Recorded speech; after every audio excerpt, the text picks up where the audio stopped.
ना तो टिकट खत्म हो जाएगा। अगला टिकट हम बैठ के घर पे जा रहे हैं। चल चल जल्दी चल।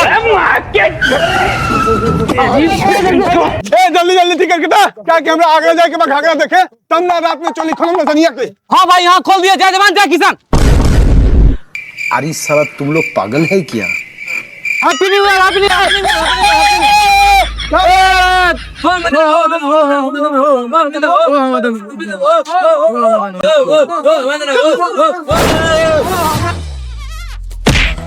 पीछे तोरा से ऑर्केस्ट्रा ना देखे के बा बोल तो चल जाए यहाँ से।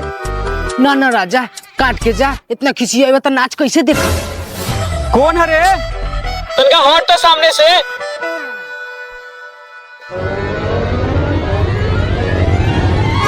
अच्छा तू बारे तू तो नचनिया से कम नहीं खे। मिलिए रात में घचघचा देम अनहरिया में।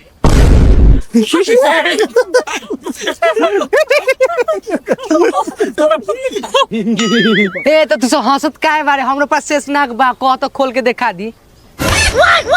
दुल्हा चढ़ा लिए उतर जन्म लेने के बाद थोड़ा सा चीनी चाट लिए थे, इसलिए बोलने का तरीका थोड़ा सा मीठा हो गया है। ये तो लेटेस्ट न्यूज़ है।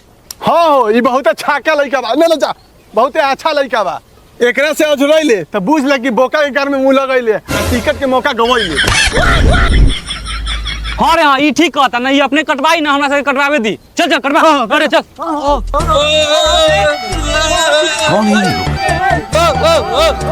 कहाँ से आते हैं? चल हम चलिए पश्चिमी टोला। चल चल चल लाट चल सारे साथ। देखो ना पूरा टिकट कटे वाला भागल जाई था। भागत कहाँ मारे टिकट तो हर नाना काटी है।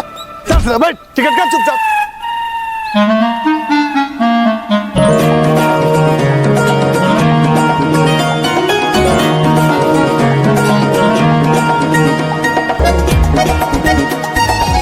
ला 40 रुपया 2 आदमी के काटा टिकट 1 आदमी के रात में लिहा।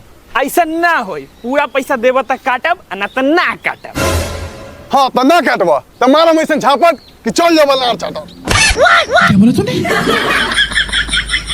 अच्छा साले आई रात में पछियारी टोला वाला से तोरा गांठ फरवावत आनी।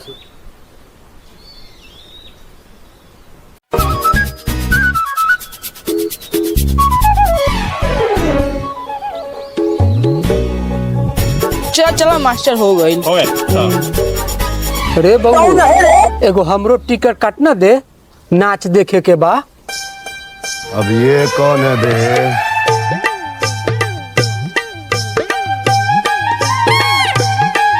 आहा मुंह में दांत नहीं के पेट में आंत नहीं के तू जब नाच देखे। हमरा मुंह से नाच थोड़ी देखे के बा, हमरा तो अखिया से के बा। ला काट दे वो हमरो के टिकट। लावा काट देता नी टिकट। पता ना बुढ़ापा में ई हाल बा तो जवानी में कितना छिनार होखबो। फाइल टिकट ठंडा में ठिठुर के देखिए न तो लार पात जाइबो। चले चल न तो एक आध को बुढ़ा और लो ना तो दिमाग चढ़ जाता। चल